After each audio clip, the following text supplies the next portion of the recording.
يسقط حكم العسكر، يسقط حكم العسكر، يسقط حكم العسكر. مش عايز اشتغل خالص، يعني لو أدت مش هشتغل تلفزيون تاني، مش هشتغل.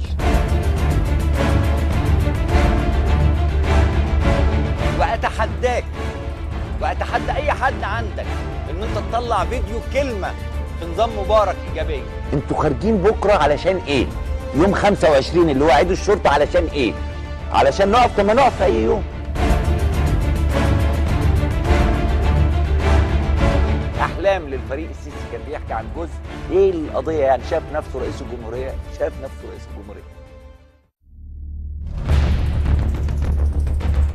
لم تكن المؤسسات الإعلامية في مصر بمنأى عن الصراعات السياسية، بل كانت إحدى الأدوات القوية في يد نظام مبارك لضرب معارضيه وتشويه صورتهم، كما كانت جزءاً مهماً في معركة توريث مبارك الابن وتلميعه إعلامياً. للمعركة فصول كثيرة. فصلاً مهماً في هذه المعركة كان محوره صحفياً مغموراً بالأهرام انتقل فجأة ليقدم واحداً من أكبر برامج التلفزيون المصري في ذلك الوقت، عرف باسم خيري رمضان. من أعمدة الصحافة إلى شاشات التلفزيون المصري، جاء خيري رمضان ليبدأ حملة ممنهجة لتلميع صورة مبارك الابن بين الجماهير المصرية، حملة كادت أن تؤتي ثمارها، إلا أن الثورة أطاحت بأحلام مبارك أب وابن. انتوا خارجين بكرة علشان إيه؟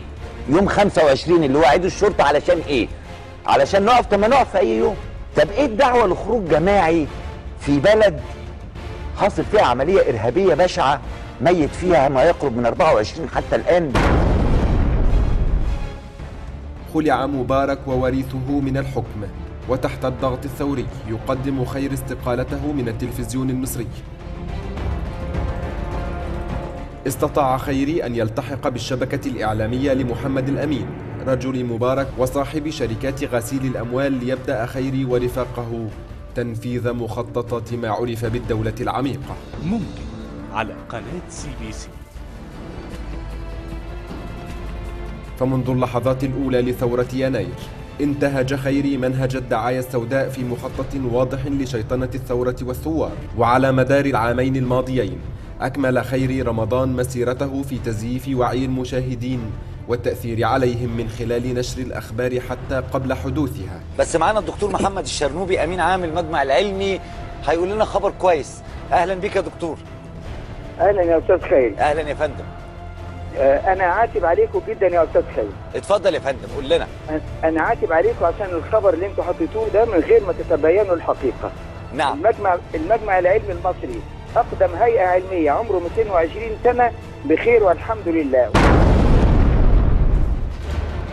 أنا مش سياسي، أنا راجل مهني، احتراما لمهنيتي واحتراما لضيفي العزيز الذي شرفني الليلة.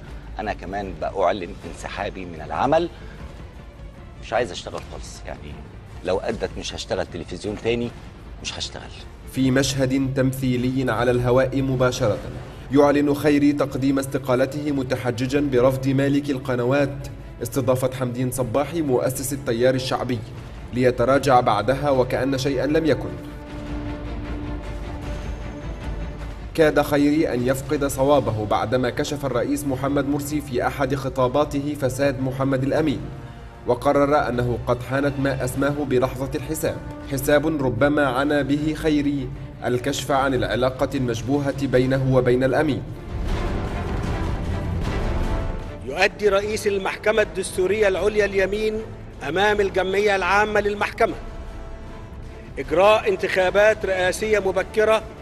ظهر خيري مهللا لبيان الجيش في 3 من يوليو، مبتهجا بعزل رئيس البلاد المنتخب، محذرا الجميع من الهتافات ضد الجيش، في الوقت الذي كانت كمية التسريبات التي ظهرت له في هذا اليوم غير عادية. عشان الشرطة لم تستجب لقرارات الاعتقالات اللي طلبوها، الجيش عمل أكتر من كده. الجيش بقاله فترة قاعد يعمل، وهحكي لكم وبالتفصيل، فخدوا بالكم، اوعى حد يلعب بيكم، اوعى حد يلعب بيكم ويقف يهتف ضد الجيش. استكمالا للمشهد العبثي، خرج خيري صراحة ليعلن نجاح مخطط الدولة العميقة في استرداد الدولة والانقلاب على الشرعية المنتخبة من الشعب، وليبدأ هجوما على رافضي الانقلاب وعلى رأسهم قناة الجزيرة وأمير قطر. يعني ليه في قطر ما بتحصلش أزمات مع انقلاب الابن على الأب؟ لأن قطر محمية أمريكية، مشروع صهيوني في المنطقة. في كل مرة تحدث تفجيرات إرهابية تخرج جماعة أنصار بيت المقدس لتعلن عن مسؤوليتها عن الأحداث، إلا أن خيري كان أول من خرج ليعلن جماعة الإخوان المسلمين جماعة إرهابية، داعيا الحكومة لنهب أموال المصريين عن طريق تجميد أموال الجماعة. طيب ماذا قررت الحكومة بشأن ممتلكات ومصادر تمويل هذه الجماعة المحظورة قانونا؟